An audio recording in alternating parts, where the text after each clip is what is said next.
Bonjour les jeunes. Ça va bien? Ça va et vous? Tenez, celui-là c'est pour vous. Ok, merci. Et celui-là c'est pour vous. Merci. Profitez bien, hein. D'accord. Parce qu'un jour ou l'autre on va mourir tous, hein. Ouais, c'est vrai. Mais alors, vous êtes déjà posé la question? Si on allait mourir? Ouais, non. Qu'est-ce qui va se passer après? Après la mort? Eh oui. Il y a des gens qui jouent au loto. Ouais. Il y a une chance sur 10 millions de gagner, on est d'accord? Ouais. Et alors, s'il y avait une chance sur 10 millions qu'il y ait quelque chose, ça vaut la peine d'y réfléchir, non? Ouais, j'avoue. Ah, C'est pas faux. vous êtes jamais posé la question? Si, mais ça passe vite. Je me pose la question. Alors, une fois qu'on est mort, on va être jugé par rapport aux 10 commandements. Vous connaissez les 10 commandements? Non. De nom, mais. Alors, on va voir comment vous allez faire. Est-ce que vous avez déjà menti? Plein de fois. Je vous juge pas, attention, moi aussi, hein, je suis comme vous. Hein. J'ai déjà menti, ouais. Comment on appelle quelqu'un qui a menti? Un menteur. Est-ce que vous avez déjà volé quelque chose? Ouais. C'est rare, mais. Vous avez jamais téléchargé de la musique? Ça oui. Ah si. Ouais, ça oui. Eh ben alors, c'est ça voler, c'est pas obligé d'aller dans une banque. Hein. C'est vrai. Bon, alors, comment on appelle quelqu'un qui a volé quelque chose? Un voleur. Est-ce que vous avez déjà regardé une femme dans la rue pour la convoiter? Oui. Oui. Aussi. Ouais. Je vous juge pas, on est tous pareils, tous les hommes. Donc si on meurt et qu'on est jugé par rapport à cette loi-là, on sera coupable ou innocent? Coupable. Et si on est coupable, on ira au paradis ou en enfer? Paradis. En enfer. Un enfer.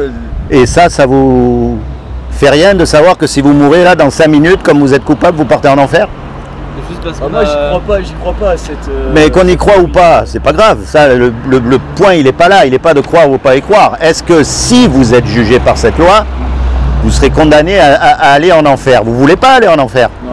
Moi non plus, je veux pas que vous y allez. Et je veux pas y aller. Personne veut entendre parler de l'enfer. Vous avez remarqué? Ouais. C'est pas qu'on n'y croit pas, c'est qu'on veut pas en entendre parler. C'est qu'on veut pas y croire. Parce qu'au fond de nous, on sait très bien qu'il y a quelque chose de pas bon là-dedans. Alors comment on fait? Puisqu'on est tous coupables. On se rattrape. Alors je vais vous dire comment on fait, c'est très simple. Vous n'avez pas d'enfants, mais vous avez des parents. Et vous savez que des fois, il a fallu vous donner la fessée. Ouais. Mais je suis persuadé que si ils devaient donner votre vie pour vous, vos parents, ils n'hésiteraient pas une seconde. Ouais, je pense. On est d'accord? Eh bien, c'est ce que Dieu il a fait pour nous.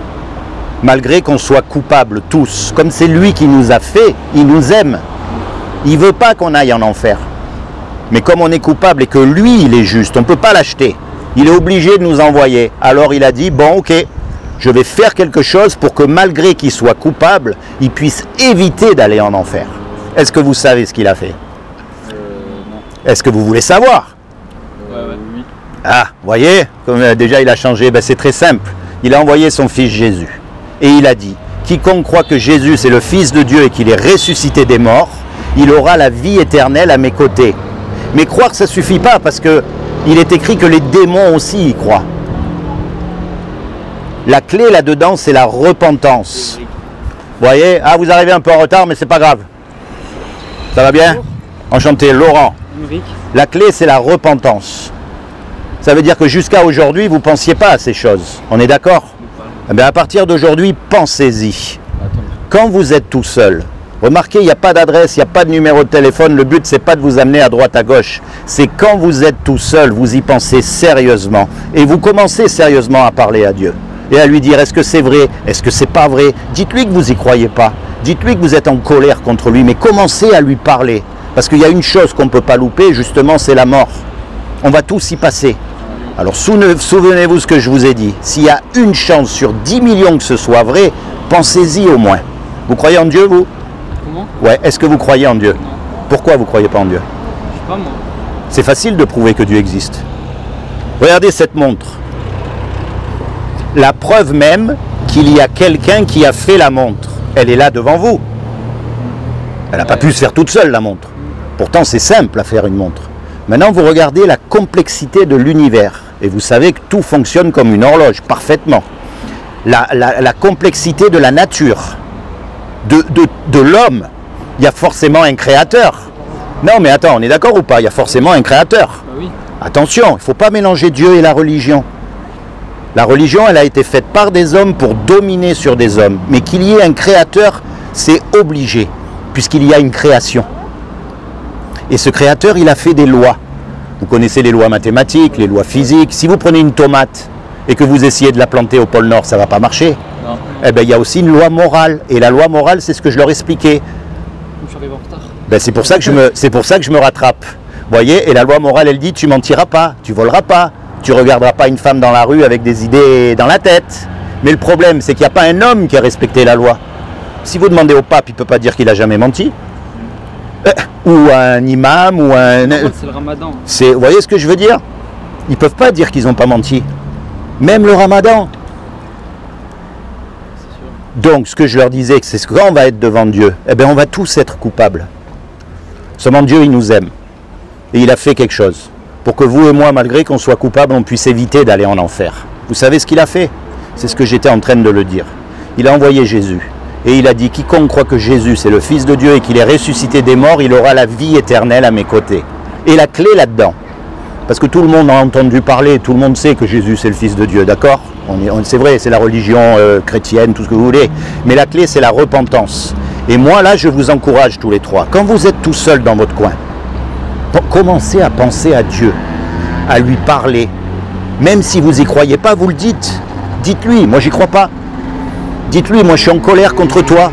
Parce qu'il y a des guerres en Syrie, les enfants ils se font massacrer. Dites-lui vraiment ce que vous avez dans le cœur. Personne, j'y crois pas, mais je sais qu'il y a une certaine justice dans la vie. Il n'y a pas de... Enfin, je ne crois pas forcément à toutes ces religions, à ce qu'il y ait un Dieu. Mais je sais que quand on est quelqu'un de bien, une bonne personne, il peut qu'arriver des bonnes choses. Oui, Et inversement. Comment est-ce qu'on détermine si quelqu'un est bien ou si quelqu'un n'est pas bien? Par rapport à quoi? C'est quoi la barre? Par rapport à quoi? Par rapport à la loi de Dieu. Alors, mentir, quel est l'homme qui a jamais menti? Personne. Et mentir, c'est pas faire du bien. On est censé s'aimer les uns les autres. Quand on ment à quelqu'un, c'est pas une preuve d'amour, on est d'accord? Vous voyez ce que je veux dire? Ouais. Quelqu'un qui viole une petite fille, qui la coupe en morceaux et qui la brûle, vous allez dire waouh, on est d'accord? Et c'est vrai, c'est terrible. Mais c'est quoi le standard? La loi, elle est où? Qui c'est qui a décidé ça? Pourquoi dans notre conscience, on sait quand on fait pas bien? Vous avez remarqué? Quand vous volez quelque chose, vous savez que vous avez volé, vous savez que c'est pas bien. Il y a quelque chose à l'intérieur qui nous le dit. Non mais vous avez été, je vous juge pas, j'ai fait pareil. Hein. Vous avez téléchargé de la musique. Ouais.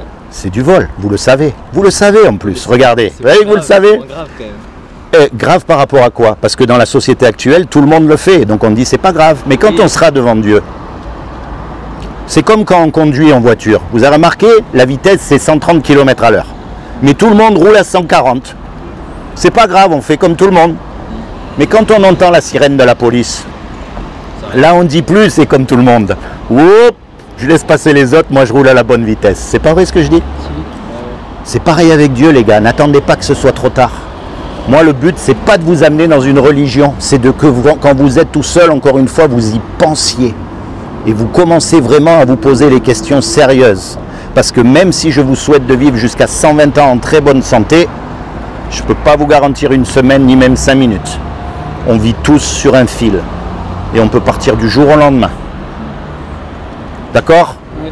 Pensez à ces choses et amusez-vous bien. Je vous l'ai donné à vous celui-là? Non. Ben, chacun il a le sien. Soyez bénis les gars.